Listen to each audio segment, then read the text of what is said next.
If you've ever used Duolingo, you know the owl. It's cheerful, but also slightly judgmental. And if you miss a few days, the cartoon bird has a way of making you feel personally responsible for disappointing it. For millions of people, that owl is the face of language learning. It is a comfortable routine, just a daily tap before bed. And by the numbers, Duolingo has every reason to feel confident right now. In 2025, the company expects to cross $1 billion in revenue. More than 50 million people use the app every single day. And it is one of the most successful education products ever built. And it rode the smartphone revolution almost perfectly. But here is the part that does not show up in the App Store screenshots. One of Duolingo's biggest markets, arguably also its most important one, is also its most challenging one: India.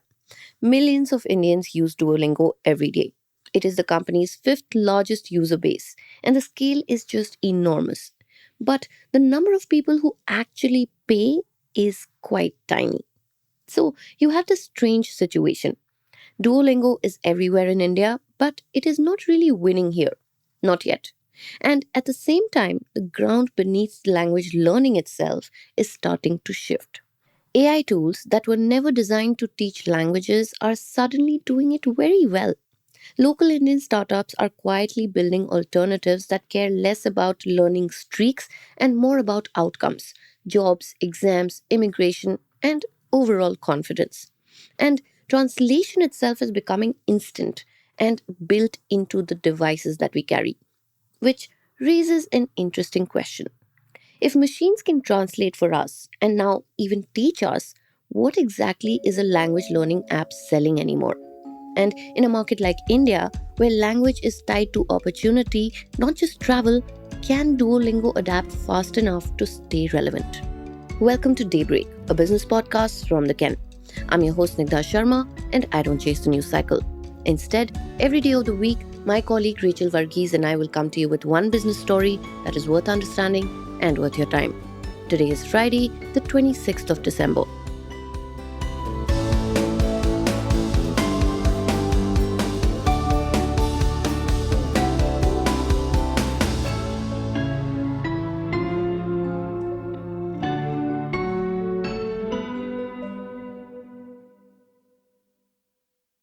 There is a phrase in French that fits this moment quite well, and it goes un moment de recul, and it means taking a step back or pausing.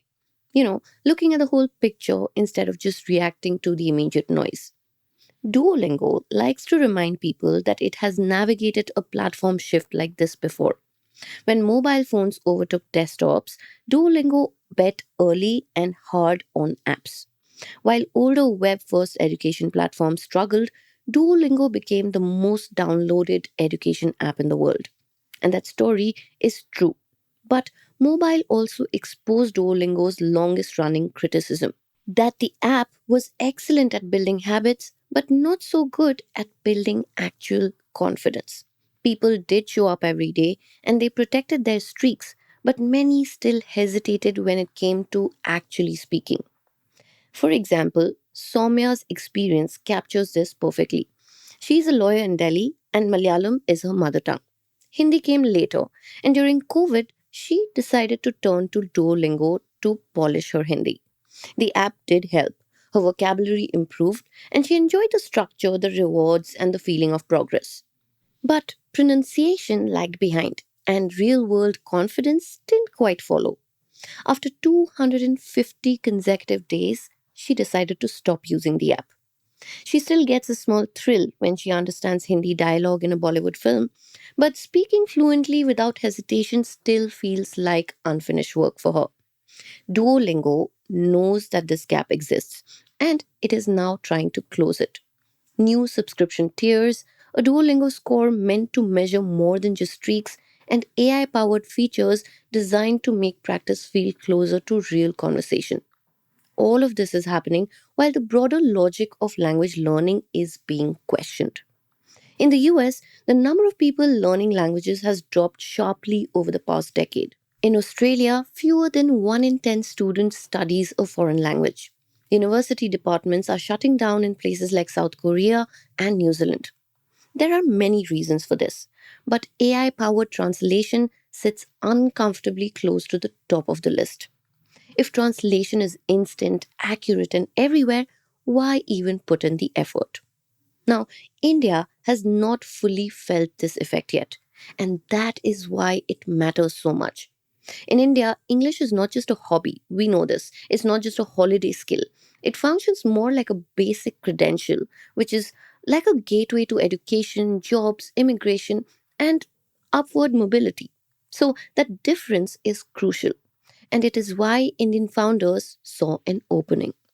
Multibhashi was built around real world outcomes from day one: communication, certification, workplace readiness. Less focus on gamified dopamine and more focus on usable skills. Language tutors, too, are seeing the same thing play out. So, as a result, India's language learning market has fractured. You have gamified self learning apps like Duolingo and AirLearn, tutor led hybrid platforms like Preply and Multibhashi, and now AI first chatbots that sit somewhere in between. Cheap, instant, but deeply unsocial. Each model solves a different problem. None of them actually have the complete answer. And sitting beneath all of this is the question that nobody can avoid forever. And it is, if translation becomes truly effortless and instant, does learning even matter? For more on this, stay tuned for the next segment.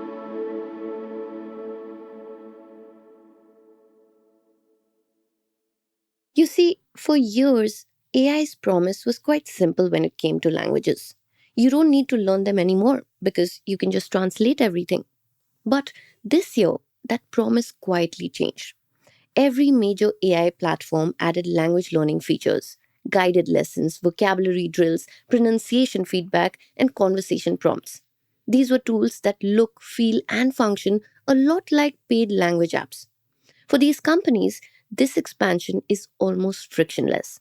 Their models already know the languages, and teaching them is just another interface, which puts pressure on everybody else. Why would anyone pay for a subscription? Duolingo's leadership is also very aware of this. Their answer is not just better answers because AI already handles that. Their answer to this is structure, habit formation, routine, and accountability. The streak, Duolingo thinks, is not just a gimmick, it is a behavioral design. It gets people to do something difficult every day long after motivation fades. And that belief shapes Duolingo's AI strategy as well. The first lever is speed. Before large language models, every course had to be built manually by curriculum experts. Teaching French to English speakers was a completely different project from teaching French to Hindi speakers. It took Duolingo 12 years to build its first 100 courses. And last year, it built 150. In India, that sort of speed really matters. Duolingo rolled out dozens of new vernacular pathways, which is global languages taught through Hindi, Bengali, Tamil, and Telugu. But with speed comes tension. When CEO Louis Von Ahn said Duolingo would gradually stop using contractors for work AI could handle, the backlash was immediate. Clarifications followed, but the direction was clear. Course creation is now AI first. The second lever is personalization. Duolingo Max, the company's GPT powered tier, adds conversational practice through video calls with in app characters and guided role play chats. It has helped push revenue per user up globally. But India is different. Subscription conversation, like I said earlier, is low. Max has not fully been launched here yet, and Duolingo is still experimenting with how to offer AI features at prices that Indian users will actually accept. And the third lever is efficiency. Duolingo runs with fewer than 1,000 employees worldwide. AI is embedded across teams to keep the company lean. But in India, these advantages blur because premium features don't pay yet, and that opens the door for other models to compete. Which is why Duolingo's real moat in India is not the app at all. It is the Duolingo English test. India is the test's largest market worldwide. The idea is simple and powerful. Teach people English through the app, certify them when it matters for college applications, visas, and global opportunities. Learn and get tested in one ecosystem. At the same time, Duolingo is also hedging its bets. Maths, music, chess, subjects that could matter even if language learning slowly becomes fully commoditized. Competitors are also adapting. Hybrid platforms are leaning into what AI still struggles with: cultural context, tone, confidence, and relatability. Tutors talk about moments where a joke or a story or an offhand reference unlocks understanding in a way that no chatbot can manage yet. Everybody is adding AI, but nobody is willing to surrender entirely to it. So, if language learning becomes a commodity, India will feel it first. If aspiration continues to outrun translation, India will prove that too. And somewhere in that tension, Duolingo will find out whether the owl can keep flying in a world where machines already speak every language.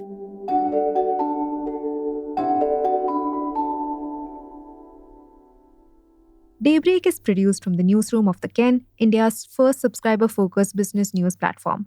What you're listening to is just a small sample of a subscriber only offerings, and a full subscription offers daily, long form feature stories, newsletters, and a whole bunch of premium podcasts. To subscribe, head to theken.com and click on the red subscribe button on the top of the website. Today's episode was hosted and produced by my colleague Snigdha Sharma and edited by Rajiv CN.